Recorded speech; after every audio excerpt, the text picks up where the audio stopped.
ಗುರುರ್ಬ್ರಹ್ಮ ಗುರುರ್ವಿಷ್ಣು ಗುರುರ್ದೇವೋ ಮಹೇಶ್ವರ ಗುರುರ್ ಸಾಕ್ಷಾತ್ ಪರಬ್ರಹ್ಮ ತಸ್ಮೈ ಶ್ರೀ ಗುರವೇ ನಮಃ. ಅಖಂಡಮಂಡಲಾಕಾರಂ ವ್ಯಾಪ್ತಂ ಯೇನ ಚರಾಚರಂ ತತ್ಪದಂ ದರ್ಶಿತಂ ಯೇನ ತಸ್ಮೈ ಶ್ರೀ ಗುರವೇ ನಮಃ. ಶಂಕರಾಚಾರ್ಯರು ಭಜಗೋವಿಂದಂ 21ನೇ ಶ್ಲೋಕವನ್ನು ನೋಡೋಣ. ಅದರದ್ದು ಚಿಂತನ, ಮನನ, ಮಥನ ಮಾಡೋಣ. ಮತ್ತು ವಿಚಾರವನ್ನು ಗ್ರಹಿಸಿ ಜೀವನದಲ್ಲಿ ಅಳವಡಿಸ್ಕೊಳ್ಳುವ ಪ್ರಯತ್ನವನ್ನು ಕೃತಿಯಲ್ಲಿ ತರೋಣ. ಯಾವುದೇ ಒಂದು ಸಂತರು, ಸತ್ಪುರುಷರು, ಯೋಗಿ, ಅವತಾರಿ ಪುರುಷರು ಅವ್ರದ್ದು ಎಲ್ಲವೂ ಸದ್ಗ್ರಂಥ, ಶ್ಲೋಕ, ಸ್ತೋತ್ರಗಳು ಎಲ್ಲವನ್ನು ಚಿಂತನ ಮಾಡಿ ನಮ್ಮ ಜೀವನದಲ್ಲಿ ಅಳವಡಿಸ್ಕೊಳ್ಳೋಕ್ಕಿರತ್ತೆ ವಿನಃ ಕೇವಲ ಕೇಳಿ ಬಿಟ್ಬಿಟ್ರೆ ಅದರಿಂದ ಉಪಯೋಗ ಆಗೋದಿಲ್ಲ. ಕೇಳಿ ಚಿಂತನ ಮಾಡಿ ಶ್ರವಣ ಮಾಡಿ ಅದನ್ನು ಕೃತಿಯಲ್ಲಿ ತರುವ ಪ್ರಯತ್ನ ಮಾಡಿದಾಗ ನಮ್ಮ ಜೀವನದಲ್ಲಿ ಆನಂದ, ಸುಖ, ಸಮೃದ್ಧಿ, ನೆಮ್ಮದಿ, ಶಾಂತಿ ನೆಲೆಸುತ್ತೆ ಅಂತ ಸಂತರು, ಸತ್ಪುರುಷರು ಹೇಳ್ತಾರೆ. ಏನಪ್ಪ 21ನೇ ಶ್ಲೋಕ? 21ನೇ ಶ್ಲೋಕ ಎಲ್ಲರೂ ಕೇಳಿದ್ದೀವಿ ಹಲವಾರು ಬಾರಿ. ಅದು ಏನು ಬಹಳ ಸುಲಭ ಇದೆಯಲ್ಲ, ಇದರಲ್ಲಿ ಏನಿದೆ ತಿಳ್ಕೊಳ್ಳೋಕ್ಕೆ ಅಂತಲೂ ಅನ್ನಿಸ್ಬಹುದು. ಆದರೆ ಏನು ಸುಲಭ ಇರುತ್ತೋ ಅದೇ ಅತ್ಯಂತ ಕಠಿಣವಾಗಿರುತ್ತೆ ಆಚರಣೆ ತರೋಕ್ಕೆ ಅಂತ ಶ್ರೀ ಮಹಾರಾಜರು ಹೇಳ್ತಾರೆ. ಏನಪ್ಪ ಸುಲಭ ಇದೆ, ಬಹಳ ಸುಲಭ ಇದೆ ನಾಮ ತಗೊಳ್ಳೋದು. ಶ್ರೀರಾಮ್ ಜಯ ರಾಮ್ ಜಯ ಜಯ ರಾಮ್, ಶಿವಚಿದಂಬರ, ಸ್ವಾಮಿ ಸಮರ್ಥ, ಹರೇ ಕೃಷ್ಣ ಎಲ್ಲ ಮಂತ್ರಗಳು ಕೊಟ್ಟಿದ್ದಾರೆ ಭಗವಂತ. ಅದು ಸಹಜ, ಫ್ರೀ ಆಫ್ ಕಾಸ್ಟ್ ಕೊಟ್ಟಿದ್ರೂ ಕೂಡ ನಮ್ಮ ಮನಸ್ಸು ಕೂತ್ಕೊಂಡು ನಾಮಸ್ಮರಣೆ ಮಾಡೋಕ್ಕೆ ಕೂಡೋದೇ ಇಲ್ಲ. ಯಾಕಪ್ಪ? ಮನಸ್ಸಿನ ಸ್ವಭಾವನೇ ಚಂಚಲತೆ, ಮಂಕಿ ಮೈಂಡ್ ಅಂತೀವಿ ನಾವು. ಅದು ಕೂತ್ಕೊಳ್ಳಿಕ್ಕೆ ಸಾಧ್ಯವೇ ಇಲ್ಲ. ಅದನ್ನು ಬಹಳ ಪ್ರಯತ್ನದಿಂದ ಕೂಡಿಸಿ ಕಟ್ ಹಾಕಬೇಕಾಗತ್ತೆ ಆ ಮನಸ್ಸನ್ನು ಭಗವಂತನ ಚರಣಕ್ಕೆ. ಅದಕ್ಕೆ ಅವ್ರು ಏನು ಹೇಳ್ತಾರೆ ಶಂಕರಾಚಾರ್ಯರು? ಪುನರಪಿ ಜನನಂ ಪುನರಪಿ ಮರಣಂ ಪುನರಪಿ ಜನನೀ ಜಠರೇ ಶಯನಂ ಇಹ ಸಂಸಾರೇ ಬಹುದುಸ್ತಾರೆ ಇಹ ಸಂಸಾರೇ ಬಹುದುಸ್ತಾರೆ ಕೃಪಯಾ ಪಾರೆ ಪಾಹಿ ಮುರಾರೇ ಕೃಪಯಾ ಪಾರೆ ಪಾಹಿ ಮುರಾರೇ ಭಜ ಗೋವಿಂದಂ ಭಜ ಗೋವಿಂದಂ ಗೋವಿಂದಂ ಭಜ ಮೂಢಮತೆ. ಏನು ಹೇಳ್ತಾರಪ್ಪ? ಪುನರಪಿ ಜನನಂ ಪುನರಪಿ ಮರಣಂ. ಯಾರಿಗೆ ಪುನರಪಿ ಜನನಂ ಇದೆ? ಯಾರಿಗೆ ಪುನರಪಿ ಮರಣಂ ಇದೆ? ದೇಹ ಏನು ಬಂದಿದೆಯೋ ಅದು ಒಂದು ಆಕಾರ ತಗೊಂಬಂದಿರೋದು. ಈ ಜೀವಾತ್ಮ ಒಂದು ದೇಹಕ್ಕೆ ಬಂದು ಆಕಾರ ತಗೊಂಡಿದೆ. ಈ ದೇಹ ಯಾತ್ರದಿಂದ ಮಾಡಿದೆಯಪ್ಪ ಹಂಗಂದರೆ ಪಂಚಮಹಾಭೂತಗಳಿಂದ. ಇದನ್ನು ಏನು ಮಾಡ್ತಾರೆ? ಪಂಚಮಹಾಭೂತದಲ್ಲೇ ಮಣ್ಣಿಂದ ಬಂದು ಮಣ್ಣಿಗೆ ಪುನಃ ಹೋಗುತ್ತೆ, ಅಂದಮೇಲೆ ಬೂದಿಯಾಗಿ ಹೋಗುತ್ತದು. ಹಂಗಂದಮೇಲೆ ಯಾರಿಗೆ ಪುನರಪಿ ಜನನಂ?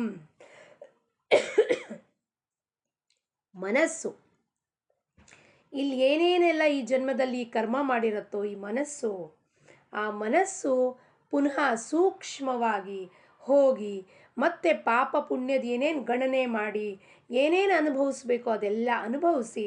ಯಾಕಪ್ಪ ಈ ಜನ್ಮದಲ್ಲಿ ಯಾಕೆ ಬಂದಿದ್ದೀವಿ ನಾವು? ಹಿಂದಿನ ಜನ್ಮದಲ್ಲಿ ವಾಸನೆಗಳನ್ನೆಲ್ಲ ಏನೇನು ಇಚ್ಛೆ ಅಪೂರ್ಣವಾಗಿತ್ತೋ ಅದನ್ನು ಈ ಜನ್ಮದಲ್ಲಿ ಪೂರ್ಣ ಮಾಡಕ್ಕೆ ಬಂದ್ವಿ. ಆ ಸಂಚಿತ ಕರ್ಮದಿಂದ ಸ್ವಲ್ಪ ಕರ್ಮವನ್ನು ತೆಗೆದು ಭಗವಂತ ಪ್ರಾರಬ್ಧವನ್ನು ರಚಿಸಿ, ಪ್ರಾರಬ್ಧ ಪೆಹಲೆ ರಚಾ ಫಿರ್ ರಚಾ ಶರೀರ್, ಪ್ರಾರಬ್ಧ ಮೊದಲು ತೆಗೆದು ಅದರಿಂದ ಒಂದು ಶರೀರ, ಒಂದು ಆಕಾರವು ಕೊಟ್ಟು ಈ ಬೊಂಬೆಯನ್ನು ಆ ಗರ್ಭದಲ್ಲಿ ಅವನು ಹಾಕ್ತಾನೆ. ಅದು ರಚನೆ ಮಾಡಿದಾಗಲೇ ಎಲ್ಲ ವಾಸನೆ ಬೀಜ ಪುನಃ ತಗೊಂಬಂದಿರತ್ತೆ. ಏನೋ ಹೋದ ಜನ್ಮದಲ್ಲಿ ನಾನು ಮಾಡಬೇಕಾಗಿತ್ತು, ಏನೋ ಮಾಡೋಕ್ಕಾಗಲಿಲ್ಲ, ಏನಾರು ಇರಬಹುದಾ ಇಚ್ಛೆ, ಪಾರಮಾರ್ಥಿಕ ಇಚ್ಛೆ ಆಗಿರ್ಬೋದು, ಪ್ರಾಪಂಚಿಕ ಇಚ್ಛೆ ಆಗಿರ್ಬೋದು, ನನ್ನ ಸಾಧನೆ ಪಾರಮಾರ್ಥದಲ್ಲಿ ಕುಂಠಿತ ಆಗಿರ್ಬೋದು. ಅದನ್ನು ಪುನಃ ಪೂರ್ಣ ಮಾಡೋಕ್ಕೆ ಪುನಃ ಜನ್ಮ ತೊಗೊಂಡು ಬರಬೇಕಾಗತ್ತೆ.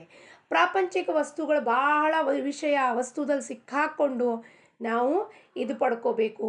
ಈ ಜನ್ಮದಲ್ಲಿ ನನಗೇನೋ ಡಿಗ್ರಿ ಸಿಗಲಿಲ್ಲ, ಈ ಜನ್ಮದಲ್ಲಿ ನಾನು ಸಿಂಗರ್ ಆಗಬೇಕಾಗಿತ್ತು, ಈ ಜನ್ಮದಲ್ಲಿ ಡ್ಯಾನ್ಸರ್ ಆಗಬೇಕಾಗಿತ್ತು, ಈ ಜನ್ಮದಲ್ಲಿ MBA ಮಾಡಬೇಕಾಗಿತ್ತು, ಈ ಜನ್ಮದಲ್ಲಿ ದೊಡ್ಡ ಫರಾರಿ ಕಾರ್ ತೊಗೋಬೇಕಾಗಿತ್ತು, ಮರ್ಸಿಡೀಸ್ ತೊಗೋಬೇಕಾಗಿತ್ತು ಅನ್ನೋದೆಲ್ಲ ಯೋಚನೆ ಮಾಡಿ ಮಾಡಿ ಅವೆಲ್ಲ ಬೀಜಗಳು, ವಾಸನಾ ಬೀಜಗಳು ಸುಪ್ತಾವಸ್ಥೆಯಲ್ಲಿದ್ದು ಈ ದೇಹ ಬಿಟ್ಟ ಮೇಲೆ ಪುನಃ ಅದು ಹೋಗಿ ಅದು ಪುನರಪಿ ಜನನಂ ಪುನರಪಿ ಮರಣಂ ಪುನರಪಿ ಜನನಿ ಜಠರೇ ಶಯನಂ.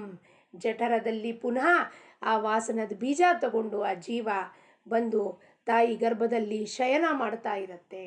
ಯಾಕಪ್ಪ? ಪುನಃ ನಾನು ಆ ಕರ್ಮಗಳೆಲ್ಲ ಮಾಡಬೇಕು. ಯಾಕೆ? ನನ್ನ ಅಪೂರ್ಣ ಇಚ್ಛೆಯನ್ನು ಪೂರ್ಣಗೊಳಿಸೋಕ್ಕೆ ಪುನಃ ಈ ಡ್ರೆಸ್ಸು ಬದಲಾಯಿಸಿ ಬದಲಾಯಿಸಿ ಬದಲಾಯಿಸಿ ಈ ಜೀವ ಬರ್ತಾನೇ ಇರುತ್ತೆ. ಪುನರಪಿ ಜನನಿ ಜಠರೇ ಶಯನಂ ಇಹ ಸಂಸಾರೇ ಬಹುದುಸ್ತಾರೆ. ಭಾಳ ಕಠಿಣವಾಗಿದೆ ಈ ಸಂಸಾರ. ಎಷ್ಟೇ 8ನೇ ಶತಮಾನದಲ್ಲಿ ಭಜಗೋವಿಂದಂ ಬರೆದ್ರೂ ಕೂಡ ಈ ಶತಮಾನದ ತನಕ ಬಂದರೂ 20ನೇದಲ್ಲಿ ನಮಗೆ ಇನ್ನೂ 21ನೇ ಶತಮಾನದಲ್ಲಿ ಬಂದರೂ ಕೂಡ ನಮಗೆ ಇನ್ನೂ ಕೂಡ ನಮ್ಮ ಜೀವನದಲ್ಲಿ ಯಾವ ಬದಲಾವಣೆಯೂ ಆಗಿಲ್ಲ. ಮನಸ್ಸು ಎಲ್ಲಿದೆಯೋ ಅಲ್ಲೇ ಇದೆ. ಪುನಃ ಜೀವನದಲ್ಲಿ ನೊಂದು ಬೆಂದು ಸಿಕ್ಕಾಕೊಂಡು ಅದಕ್ಕೆ ನಾವು ಏನೇನು ಶಬ್ದ ಬಳಕೆ ಮಾಡ್ತೀವೋ, ಆ್ಯಂಗ್ಸೈಟಿ, ಡಿಪ್ರೆಷನ್ನು, ಸ್ಟ್ರೆಸ್ ಆಗಿದೆ, ಟೆನ್ಷನ್ ಇದೆ, ದುಃಖ ಇದೆ, ಕ್ಲೇಶ ಇದೆ, ಅಸೂಯೆ ಇದೆ, ಎಲ್ಲ ಹೊಂದಿ ಬೆಂದಿ ಪುನಃ ಮರಣ ಹೊಂದಿ ಪುನಃ ಬರ್ತಿರುತ್ತೆ. ಅದಕ್ಕೆ ಎಷ್ಟು ಕಠಿಣವಾಗಿದೆಯಪ್ಪ ಇದು. ಶಂಕರಾಚಾರ್ಯರು ಹೇಳ್ತಾರೆ ಇಹ ಸಂಸಾರೇ. ಸಂಸಾರ ಅಂದರೆ ಏನಪ್ಪ? ಭವಸಾಗರ, ವಿಷಯದ ಸಾಗರಕ್ಕೆ ಸಂಸಾರ. ಯಾವ ಸಾರವೇ ಇಲ್ಲ ಆ ಸಂಸಾರ. ಸಾರವಿಲ್ಲದಕ್ಕೆ ಸಂಸಾರ ಅಂತಾರೆ. ಸಾರ ಅಸಾರ, ಶಾಶ್ವತ ಅಶಾಶ್ವತ ಏನಿದೆ ಅದನ್ನು ತಿಳ್ಕೊಂಡು ಭಗವಂತ ನಮಗೆ ವಿವೇಕವನ್ನು ಕೊಟ್ಟಿದ್ದಾನೆ. ಅದನ್ನು ತಿಳ್ಕೊಂಡು ನಾವು ಇಹ ಸಂಸಾರೇ ಬಹುದುಸ್ತಾರೆ ಕೃಪಯಾ ಪಾರೆ ಪಾಹಿ ಮುರಾರೆ. ಇದನ್ನು ಬಿಡುಗಡೆ ಹೊಂದಿಸು, ಪಾರು ಮಾಡಿಸಪ್ಪ ನಮ್ಮನ್ನು. ಅಂಬಿಗನಾಗಿ ಬರ್ತಾನೆ ಸದ್ಗುರು. ಅವಾಗ ಯಾವಾಗ ಪರಮಾತ್ಮನಲ್ಲಿ ಪಶ್ಚಾತ್ತಾಪ ಭಾವನೆಯಿಂದ ನಾವು ಅವನನ್ನು ಬೇಡ್ಕೋತೀವೋ, ಅಪ್ಪ ಈ ಸಂಸಾರದ ದುಃಖ ತಾಪತ್ರೆಯಿಂದ ನೊಂದು ಬೆಂದು ನನಗೆ ಅರಿವಾಗಿದೆ, ಪಶ್ಚಾತ್ತಾಪ ಉಂಟಾಗಿದೆ, ಇನ್ನು ಈ ನೊಂದು ಬೆಂದು ನನಗೆ ಬೇಡ, ಸಾಕಾಗೋಗಿದೆ ಅಂದಾಗ ಪರಮಾತ್ಮ ಏನು ಮಾಡ್ತಾನಪ್ಪ?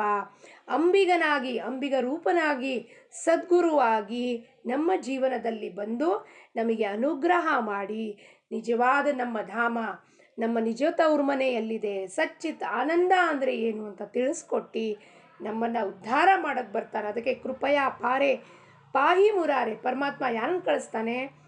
ಗುರುನ್ ಕಳಿಸ್ತಾನೆ, ಸದ್ಗುರುನ್ ಕಳಿಸ್ತಾನೆ. ಹೋಗು, ಈ ಜೀವ ನೊಂದು ಬೆಂದು ಈಗ ಪಶ್ಚಾತ್ತಾಪ ಭಾವ ಉಂಟಾಗಿದೆ, ಇದನ್ನು ಉದ್ಧಾರ ಮಾಡಬೇಕು ಅಂದಾಗ ಆ ಸಮಯಕ್ಕೆ ಸರಿಯಾಗಿ ಸದ್ಗುರು ನಮ್ಮ ಜೀವನದಲ್ಲಿ ಬಂದು ನಮ್ಮನ್ನು ಕೈ ಹಿಡಿದು, ಅಂಬಿಗನಾಗಿ ಕೈ ಹಿಡಿದು ಆ ಭವಸಾಗರ ದೋಣಿನಲ್ಲಿ ಕೂಡಿಸ್ಕೊಂಡು ಆ ಭವಸಾಗರವನ್ನು ದಾಟಿಸಿ ನಾಮಸ್ಮರಣೆಯ ದೋಣಿಯಲ್ಲಿ ಕೂಡಿಸ್ಕೊಂಡು ನಮ್ಮನ್ನು ಆ ಭವಸಾಗರವನ್ನು ದಾಟಿಸಿ ನಮ್ಮನ್ನು ಕರ್ಕೊಂಡು ಪಾರು ಮಾಡ್ತಾನೆ. ಅದಕ್ಕೆ ನಾವು ಯಾರಿಗೆ ಶರಣು ಹೋಗಬೇಕಪ್ಪ? ಅಂಥ ಗುರುಗೆ. ನಿಜವಾದ ಗುರು ಯಾರು? ಇದನ್ನು ಸತ್ಯವನ್ನು ಅರಿತುಕೊಂಡು ಪರಬ್ರಹ್ಮವನ್ನು ಅರಿತುಕೊಂಡು ನಮಗೆ ಅದನ್ನೇ ಕೊಡೋಕ್ಕೆ ಯಾರು ಬರ್ತಾನೋ ಅಂಥ ಗುರುಗೆ ಶರಣು ಹೋಗಿ ನಾವೆಲ್ಲರೂ ಕೃಪಯಾ ಪಾರೆ ಪಾಹಿ ಮುರಾರೆ. ಮುರಾರಿ, ನಿನಗೆ ಶರಣು ಬಂದಿದ್ದೀನಪ್ಪ. ಅದಕ್ಕೆ ಹೇ ಮೂಢ ಮನಸ್ಸೇ, ಮೂಢಾಂತರ ಮನಸ್ಸಿಗೆ, ಮೂಢ ಅಂದರೆ ಅಜ್ಞಾನಿ ಅಂದರೆ ಅಜ್ಞಾನಿ. ಮೂಢ ಇದು ತಿಳ್ಕೊಳ್ಳಪ್ಪ, ಭಜ ಗೋವಿಂದಂ ಭಜ ಗೋವಿಂದಂ, ಗೋವಿಂದನನ್ನು ಭಜಿಸು ಮನಸ್ಸೇ. ಆವಾಗ ನಿನಗೆ ಗತ್ಯಂತರ ಇದೆ, ಆವಾಗ ನಿನಗೆ ಸದ್ಗತಿ ಪ್ರಾಪ್ತವಾಗುತ್ತದೆ ಅಂತ ಶಂಕರಾಚಾರ್ಯರು ಈ ಶ್ಲೋಕದ ಮುಖಾಂತರ ನಮಗೆ ತಿಳಿ ಹೇಳ್ತಾರೆ. ನಾವೆಲ್ಲರೂ ಅದನ್ನು ಶ್ರವಣ ಮಾಡಿ ಗ್ರಹಿಸ್ಕೊಳ್ಳೋಣ, ನಮ್ಮ ಜೀವನದಲ್ಲಿ ಅಳವಡಿಸ್ಕೊಂಡು ಪರಮಾತ್ಮನ ಕೃಪೆಗೆ ಪಾತ್ರರಾಗೋಣ.